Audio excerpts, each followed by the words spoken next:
नमस्कार विद्यार्थियों।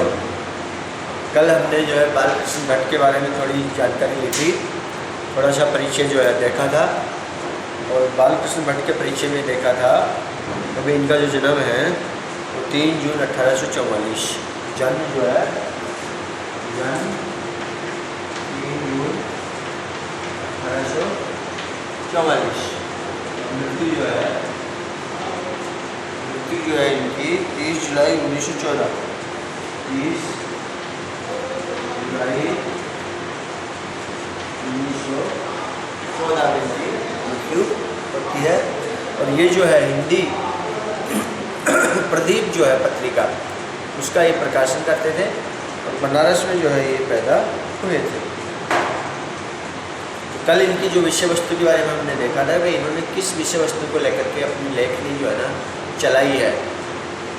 बाल विवाह, स्त्रियाँ और उनकी शिक्षा, राजा और प्रजा, जात पात, हिंदू जाति की स्वाभाविक गुण, भेदभाव नीति, राजभक्ति और देशभक्ति, सभ्यता और साहित्य, हिंदी की वर्तमान दशा।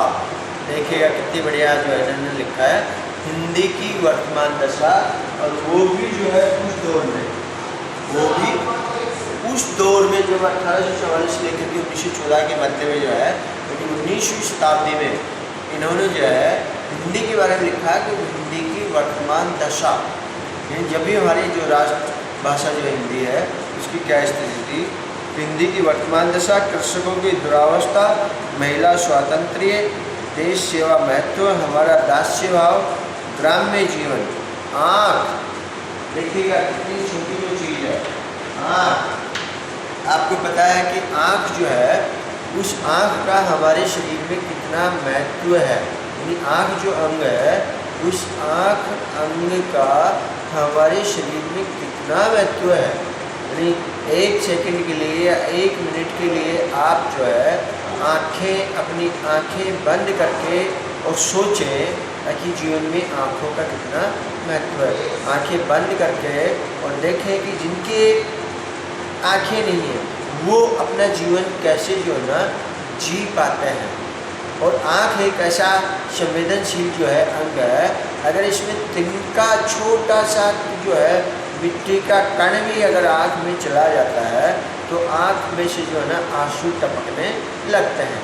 तो आँख जो है उसके उस आँख अंग का जो है हमारे जीवन में कितना महत्व है, और इसके ऊपर बालकृष्ण भट्ट ने जो है अपनी लेखनी चलाई है।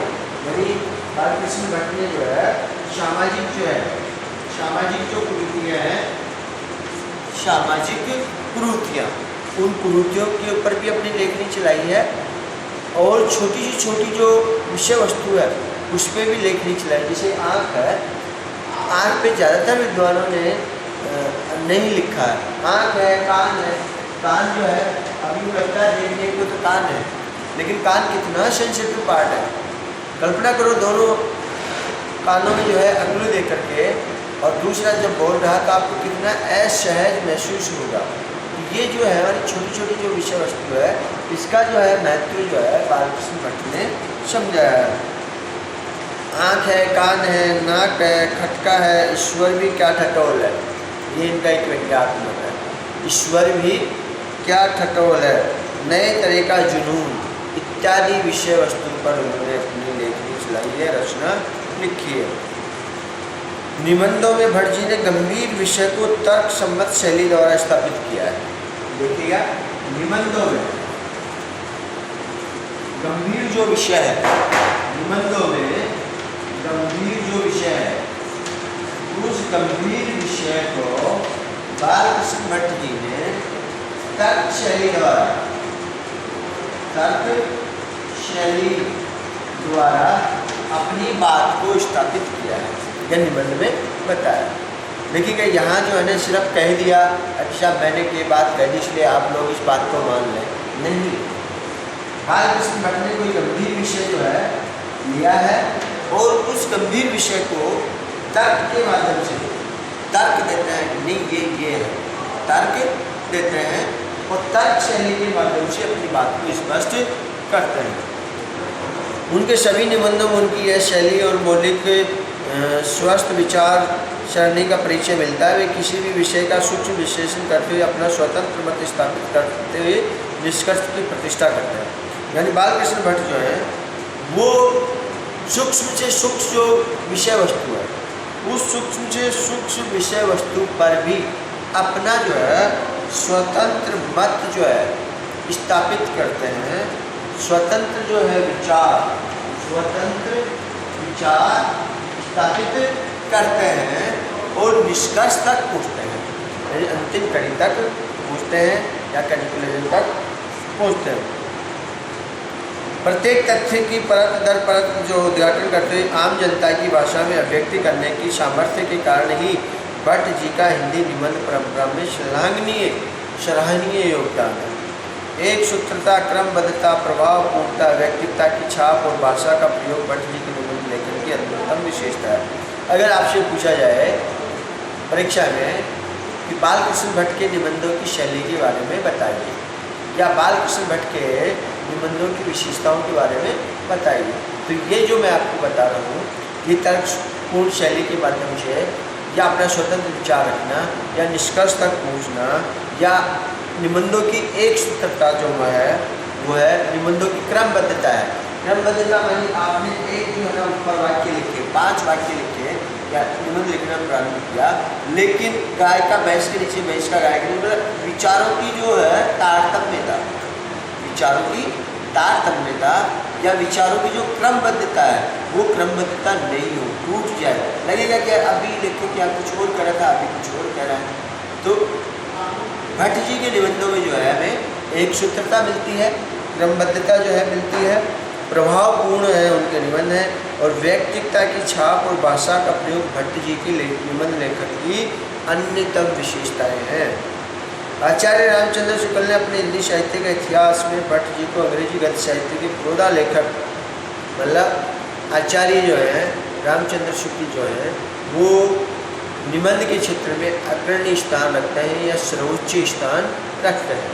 और आचार्य शुक्ल ने जो है जो लिखा हिंदी साहित्य का इतिहास, आचार्य रामचंद्र शुक्ल ने जो हिंदी साहित्य का इतिहास लिखा, उस हिंदी साहित्य के इतिहास में बालकृष्ण भट्ट को जो है अंग्रेजी गद्य साहित्य के जो प्रसिद्ध निबंधकार हैं, लेखक हैं, स्टोल के बराबर उन्होंने माना है। यानी स्टोल जो है अंग्रेजी के जो निबंधकार हैं, स्टोल अंग्रेजी गद्य साहित्य के जो निबंधकार है स्टोल, बालकृष्ण भट्ट को इन स्टोल के बराबर आचार्य रामचंद्र शुक्ल ने माना है अपने हिंदी साहित्य के इतिहास रचना में या कृतियों में। नगेंद्र द्वारा संपादित इतिहास ग्रंथ में इस युग के निबंध लेखन के विषय में कहा गया है। आचार्य नगेंद्र जो है उन्होंने भी हिंदी साहित्य के इतिहास जो है लिखा है, संपादित किया है। उसमें इतिहास ग्रंथ में इस युग के जो निबंध लेखक रहे हैं, बालकृष्ण भट्ट जो है कौन सी युग के निबंध लेखक है? भारतेंदु युग के निबंधकार है या भारतेंदु युग के साहित्यकार है। तो आचार्य नगेंद्र ने जो है लिखा है कि अभिव्यक्ति की ऐसी कोई भंगिमा नहीं है जिसका आरंभ इस युग में न हुआ हो।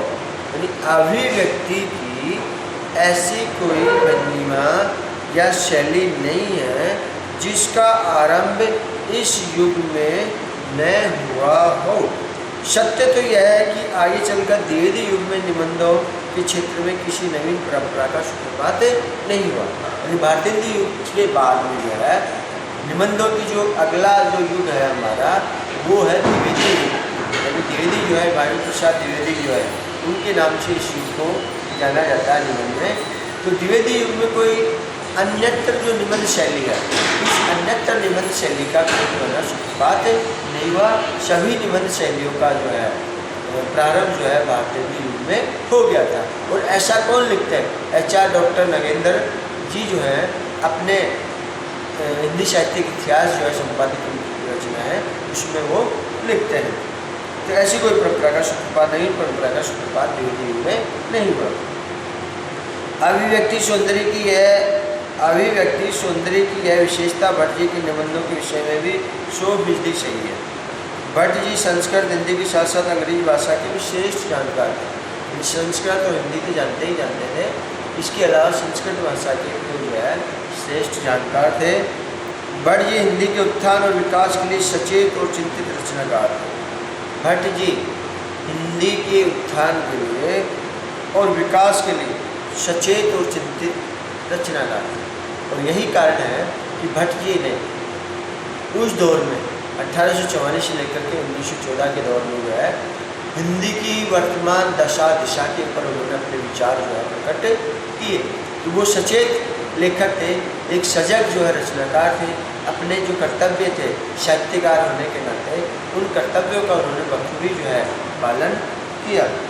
इसलिए उनकी गद्य शैली अत्यंत सरल, सुबोध और बोलचाल के निकट है। मुहावरेदार लोकोक्तियों के प्रयोग में उनकी कुशलता प्राप्त थी। हिंदी भाषा को समृद्ध करने के लिए उनकी भाषा में अरबी, फारसी तथा अंग्रेजी के प्रचलित शब्दों का प्रयोग मिलता है। देशी शब्दों के प्रयोग भी बहुतायत में मिलते हैं। चलो भट्ट जी के बारे में हम कल जो है और अध्ययन करेंगे। Thank you.